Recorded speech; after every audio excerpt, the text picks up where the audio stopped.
Hello दोस्तों, कैसे हो सब। गुड मॉर्निंग सभी को। तो आगे अपना चैप्टर जो है वो प्रोसीड करते हैं। कल जो पिछली वीडियो मैंने डाली थी उसमें एक दो बात मैंने मतलब गलती से बोल दी थी कि ये था एक ये जो टोटल ब्लड वॉल्यूम था वो 5 ml बोल दिया था मैंने गलती से। तो वो कितना था, 5 लीटर था। और एक वो डेसीलीटर बोल रहा था मैं, उसके साइड में जो था ये अरिथ्रोपोइसिस, ये डेसीलीटर सॉरी ल्यूकोसाइट में इसमें क्या था, ल्यूकोसाइट में भी और अरिथ्रोसाइट में भी। इसमें गलती से मैंने डेसीलीटर बोल दिया था, सॉरी ये माइक्रोमीटर है। ठीक है, तो आगे प्रोसीड करते हैं अपना चैप्टर। फिर हीमोपोइसिस, हीमो मतलब ब्लड और पोइसिस मतलब ब्लड की फॉर्मेशन। ठीक है, तो ब्लड की formation, development of the blood cells like WBC, RBC और प्लेटलेट्स की क्या करनी है, हमें फॉर्मेशन करनी है। ठीक है, तो इसमें अरिथ्रो किसको कहते हैं, RBC को। RBC की पोइसिस मतलब डेवलपमेंट ऑफ RBC या फिर फॉर्मेशन ऑफ RBC। उसके बाद ल्यूकोपोइसिस, ल्यूको मतलब WBC, तो डेवलपमेंट ऑफ द WBC। ठीक है, उसके बाद मेगा कैरियोसाइटो पोइसिस। ठीक है, मेगा कैरियोसाइट किसको कहते हैं, प्लेटलेट को। ठीक है, तो डेवलपमेंट ऑफ द प्लेटलेट्स। ठीक है, उसके बाद RBC देखते हैं हम, RBC की डेवलपमेंट, उसकी फॉर्मेशन, उसकी मैच्योरेशन किस किस टाइप में होगी। तो उसकी क्या होती है, उसकी जो शेप होती है वो कैसी होती है, सर्कुलर शेप की होती है RBC। और जो बाइकनकेव कैसे होता है, ये ऐसे। ठीक है, ये ऐसे होता है। ठीक है, बाइकन के इस साइड भी ये क्या है, डिप्रेशन है, इस साइड भी क्या है, ये डिप्रेशन है। ठीक है, तो क्या है, सर्कुलर है और बाइकन के है और नॉन न्यूक्लिएटेड डिस्क है। ठीक है, एक डिस्क शेप की है जो क्या है, नॉन न्यूक्लिएटेड है। आगे पढ़ेंगे कि ये नॉन न्यूक्लिएटेड क्यों होती है, मतलब इसमें न्यूक्लियस जो है वो एब्सेंट इसमें क्यों होता है। ठीक है, तो एडवांटेज ऑफ बाइकनकेव, इसमें क्या है, allow more volume for the O2। ठीक है, मतलब ये जो है ज़्यादा जो ऑक्सीजन के मोलिक्यूल को है वो कैरी कर सकती है। ठीक है, इसका RBC का हम आगे स्ट्रक्चर पढ़ेंगे कि इसमें कौन कौन सी चेन होती है जो, और इसमें आयरन होता है, आयरन कितने आयरन होते हैं इसमें, कितने आयरन से कितने ऑक्सीजन बाइंड करते हैं। तो टोटल एक जो हीमोग्लोबिन का मोलिक्यूल है या RBC है उससे कितना जो है ऑक्सीजन है वो बाइंड करती है। Allow more easy folding of the RBC on itself when it passes through the capillary. ठीक है, और क्या करती है, इसकी वजह से मतलब सर्कुलर और बाइकनकेव होने की वजह से ये क्या है, इसकी आसानी से फोल्डिंग हो जाती है, ताकि ये क्या है, जो कैपिलरी है या फिर जो स्प्लीन है उससे जो है मतलब उससे पास हो सके, उसकी नली से आसानी से क्या उसके पास हो सके। ठीक है, उसके बाद जो लाइफ स्पैन RBC का वो याद करना है, कितना है, 120 डेज होता है। ठीक है, कितना होता है, 120 days. Variation in the size, shape and the structure of RBC, इनकी साइज, शेप और स्ट्रक्चर में क्या क्या डिफरेंस होता है RBC के। इसके ये जो है ये रहने देना, पहला वाला ये काम करनी है अपना। उसके बाद पोइकिलो, इसे भी रहने देना। उसके बाद क्या है, अरिथ्रोसाइटोसिस या फिर पॉलीसाइथेमिया।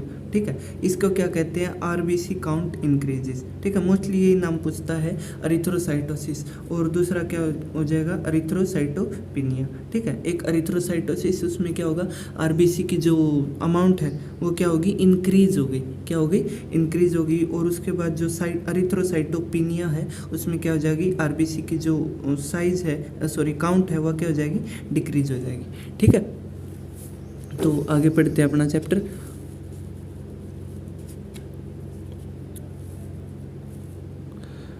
तो क्या हो गया, डेफिनेशन क्या है, ये प्लूरिपोटेंट सेल्स, प्लूरिपोटेंट सेल हमने वो पढ़ा था उसमें टोटीपोटेंट सेल। टोटीपोटेंट सेल क्या होती है, जो एक सेल से पूरा का पूरा एक स्ट्रक्चर है, पूरा का पूरा एक ऑर्गेनिज्म बन जाए। हमने किस में पढ़ा था, ये 12th के चैप्टर में पढ़ा था, जिसमें एक पूरा का पूरा जो प्लांट है बन जाता था जब हम एक सेल लेते थे। ठीक है, उसमें क्या बन जाता था, पूरा का पूरा प्लांट बन जाता था। तो different type of the blood cells arises from a single ancestral, ancestor मतलब जो पूर्वज होती है, ठीक है, जो सबसे पहले वाली होती है ancestral cell pluripotent stem cells in the bone marrow, ठीक है, जो प्लूरिपोटेंट स्टेम सेल्स है वे किस में होती हैं, इन दी बोन मैरो, ठीक है। बोन मैरो किस किस हड्डी में होती है बोन मैरो, तो वो हम आगे जो है चैप्टर पढ़ते जाएंगे और पता लगता जाएगा कि किस किस हड्डी में जो है वो बोन मैरो प्रेजेंट होती है, ठीक है।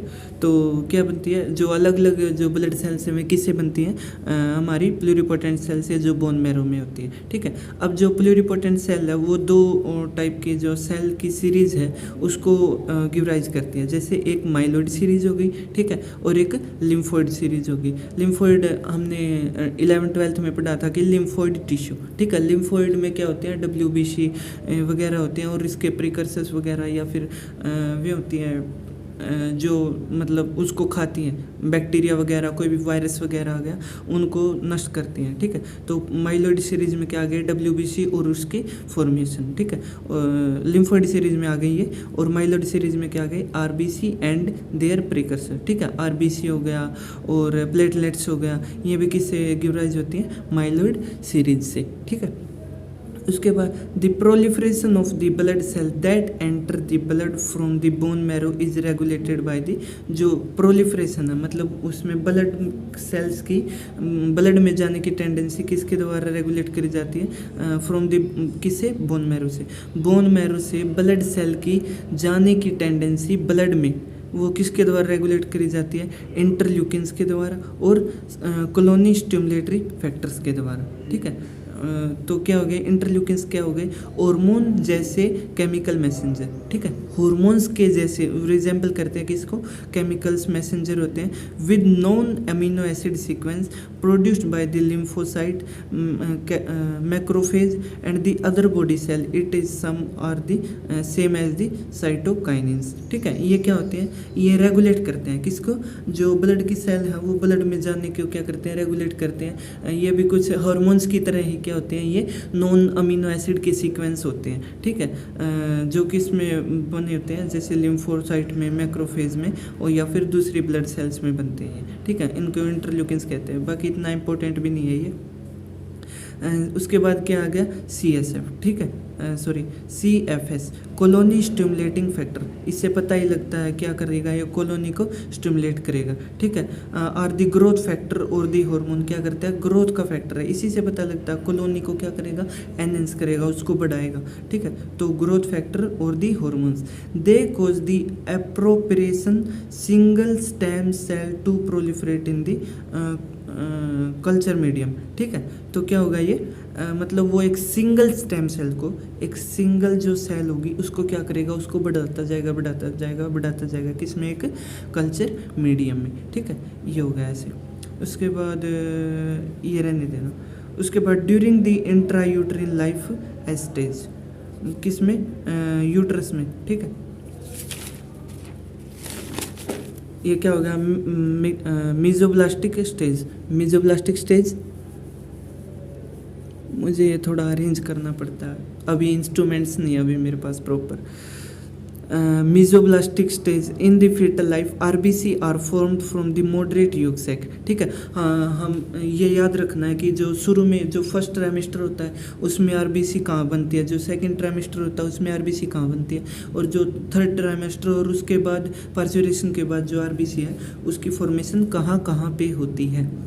इन फीटल लाइफ में जो RBC है are formed from the moderate yolk sac, किससे बनेगी, योग सैक से बनेगी, ठीक है। RBC जब जो बच्चा वो पेट में होता है फर्स्ट ट्राइमेस्टर में, वो किस में बनती है, योग सैक में। Since erythropoiesis occur with in the blood vessel, ठीक है, जो एरिथ्रोपोइसिस होती है वो क्या है, एक योग सैक एक ब्लड वेसल की ही तो है, एक वेसल ही तो है वो, ठीक है। वो एक ऐसी सी ट्यूब है जिसमें क्या होती है, ब्लड की फॉर्मेशन होती है। This stage is called the intravascular erythropoiesis, मतलब इंटर मतलब एक सेल के वेसल के अंदर, एरिथ्रोपोइसिस मतलब उसकी RBC की फॉर्मेशन होना। तो मीजोब्लास्टिक स्टेज में क्या होता है, जो RBC की फॉर्मेशन है वो योग सैक में होती है। तो क्या होती है, वो किस में होती है, योग सैक में, ठीक है, जो क्या एक ब्लड वेसल है, तो इसको क्या कहते हैं, इंट्रा इंटरवस्कुलर एरिथ्रोपोइसिस, इंटरवस्कुलर एरिथ्रोपोइसिस कहते हैं इसको। उसके बाद हिपैटिक स्टेज। हिपैटिक मतलब किसके लिए हिपैटिक वर्ड अपन लोग जो लीवर के लिए यूज़ करते हैं। After 3 month of the fetal life liver and the spleen are the site of the blood formation. पहले लीवर आता है, उसके बाद क्या आ जाएगा, स्प्लीन आ जाएगा, ठीक है। तो हिपैटिक स्टेज में क्या होगा, जो अब योग सैक छोड़ के अपना जॉब वो क्या करेगा, जो लीवर है वो इसकी जॉब ले लेगा। ये स्पेलिंग गलत लिख रखी है मैंने।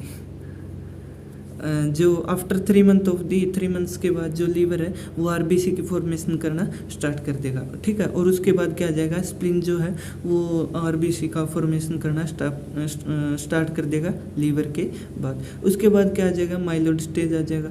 Middle of the fetal life occur in the bone marrow, वो क्या आ जाएगा, फिर जो लेट होगी स्टेज इसकी फीटल लाइफ की, उसमें क्या आ जाएगा, दोबारा किस में बनना शुरू हो जाएगा, ब्लड बोन मैरो में, ठीक है। अपनी जगह कौन ले लेगा, बोन मैरो अपनी जगह ले लेगा ब्लड की फॉर्मेशन के लिए, ठीक है। उसके बाद क्या आ गया, माइलोइड स्टेज, माइलोइड पढ़ा दिया है।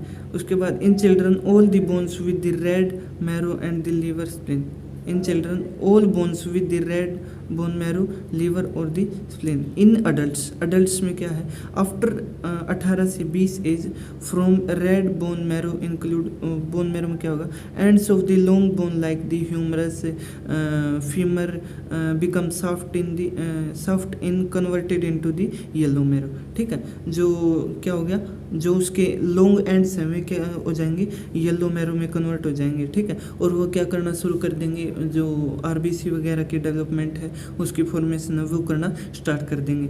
अब हमने कहा था कि किस किस बोन में जो है वो रेड बोन मैरो प्रेजेंट होगा, तो वो कौन सा है, जैसे स्कल की बोन होगी, सारी की सारी जो स्कल की बोन्स है ना वो होगी। उसके बाद वर्टिब्रे हो गए, हमारे वर्टिब्रे जो है वो उसमें भी रेड बोन मैरो होता है। हमारी रिब्स हो गई, हमारी क्लेविकल हो गई, हमारी स्टर्नम हो गई और अपना पेल्विस हो गया, और एक स्कैपुला भी होता है, स्कैपुला, ठीक है। स्कैपुला भी क्या होता है, वो भी उसकी फॉर्मेशन में एरिथ्रोसाइट की फॉर्मेशन में हेल्प करता है, एरिथ्रोपोइसिस करवाता है। Step to maintain the maturity, ठीक है। तो मैच्योरिटी के लिए कौन कौन से स्टेप होंगे,